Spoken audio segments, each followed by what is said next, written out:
Welcome to this episode of Great Practice, Great Life. Our whole podcast is about helping you as a lawyer, team leader, associate, find ways to having a greater practice, a greater life. And today we have one of my favorite past guests, one of my favorite authors, Jake Thompson, back. So Jake, welcome to the show. Thanks for having me, Steve. Excited to be here.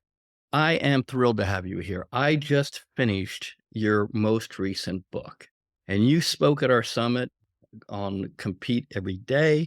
You have done a phenomenal job with that book, but this new book is a whole other level of thinking. I am thrilled with it. It's called Lead Better Now. We'll put all kinds of information in the show notes about it.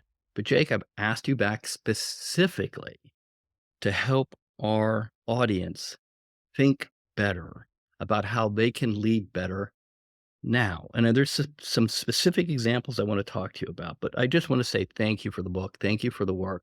Thank you that you're doing and helping and the motivational work that you're doing to help people really just have better lives. So thank you for the work you're doing.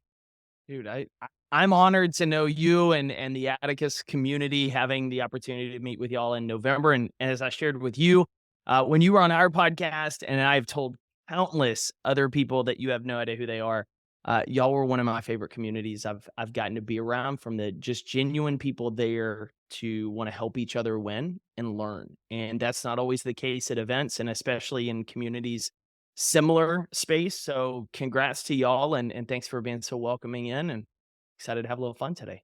No, thank you. Thank you. Yeah, it's a very unique community. I'm very proud to be part of it. I'm very proud to be part of it. But this book is a special book. And what I like to do, because I'm going to just encourage everybody in the audience to take a moment and think about this. When did you realize that you're a manager and a leader? And Jake, I'd like you to tell the story, the story that really was the impetus, the story of your wonderful wife and how this book came to be, because this is a terrific story and I'd really love you to share it. I started doing some quick research and study on additional information around leadership development, and it just blew my mind how we all say it's important. It's one of those things, like, we know it's important to be a great leader. We know it's important to manage. But when you follow the actions on the back end, there's nothing to support it. It's like, yeah, I know it's really good to eat healthier and broccoli and fish and work out. But when I look at your intake, it's buffalo wings and pizza all the time, and you haven't punched your gym membership card in 2 years. Like, that's essentially what we do with leadership. And so there's a real struggle, because not only is management different than leadership, but a lot of people are promoted into that management role because they're a great individual performer. Communication.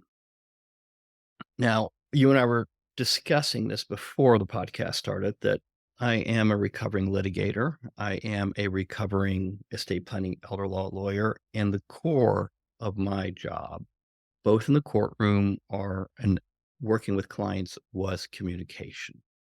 And I struggle even to this point at being a better manager and a better leader with my communication.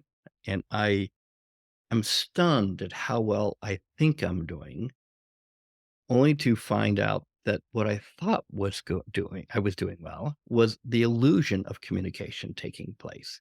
So you dedicate a lot of time to improving and working on communication every day. So I'd like you just to spend a few minutes talking to me. Ignore everybody else. I don't know how many people actually listen to this, Jake, but just give me some feedback how I could be better on communication. Like, give me 3 tips that I could be better. My boss will probably never listen to this either. So give me one You're on how I can you're good. communicate better with my boss. Give me one on how to communicate better with the managers that report to me. And give me one on how to be better communicating with my clients. We'll just keep this between us. No one will know this. Yeah. No, absolutely. So going into this, here's the way I look at it as a recovering litigator. I'm sure that you went above and beyond every detail, every piece of the story when talking to judges and juries, because you were in the goal to win. When discussing with your team, You're probably making a lot of assumptions because they're around you and they're in the industry and they're seeing some of this stuff that they're already on the same page. And so our communication is never as detailed. And so we have to get into the habit, especially early on, of over communicating to the people we work alongside. And what do I mean by that? There's a few, right? When you're talking with kind of up the chain, it's seeking feedback consistently on where can I get better. If you think about it, if you're within a practice and you're not leading the practice, the person who's leading the practice very well could have been in the same position you were in. They weren't trained on how to lead and how to manage. And so they don't proactively seek out opportunities to develop you. So it's on your responsibility to consistently set up a rhythm where you're seeking feedback from them. And that's a really big thing to ask of, hey, where do you see something I can work on to improve? Jake, Because you're kind of, yeah, I'm hating this. So what you're telling me is I have to seek to get feedback from my I- boss. it's I do everything I proactive. can to avoid getting feedback from her, and you're actually encouraging me to seek feedback. Only way we improve blind spots is by being proactive to shore them up. And unfortunately, that's kind of where our boss and managers can help us with that. Um, and so that's typically what I look at, right? There's some places, some people working, like you're within a culture that's in a rough spot, we'll say, and there's very little opportunity to lead up. And so what you have to do is lead within, and that's really focusing on your team. And so when we talk communication in that sense, what are the core values within your subculture, within your practice that are really important to you? And once you've clearly identified them so that they're not just words on the wall, how can you consistently praise them? One last word of encouragement. If they're down, if they're not having a great day, what's the one thing that you could tell them today, Jake, to encourage them to lift their chin up and get back to competing every day? Man, the I got two quick ones for you. The first is we don't always control the situations we're in. So as we talked about leadership, you don't control if you haven't been trained and you feel overwhelmed. However, it's 100% your responsibility what you do today going forward because now you have some knowledge and some resources in your back pocket.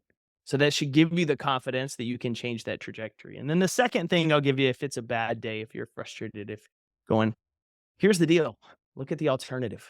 The alternative is there's no breath in your lungs. There's no opportunity to rewrite going forward. There's no opportunity to dig stuff out. And if I, as a fan of movies and fiction books and shows, always remember that the best ones are the ones that make the pivot in the darkest moments. And so your roughest days become really the coolest part of your story. And I always go back to that because I had a guy tell me that years ago when I was stuck and struggling in a hole.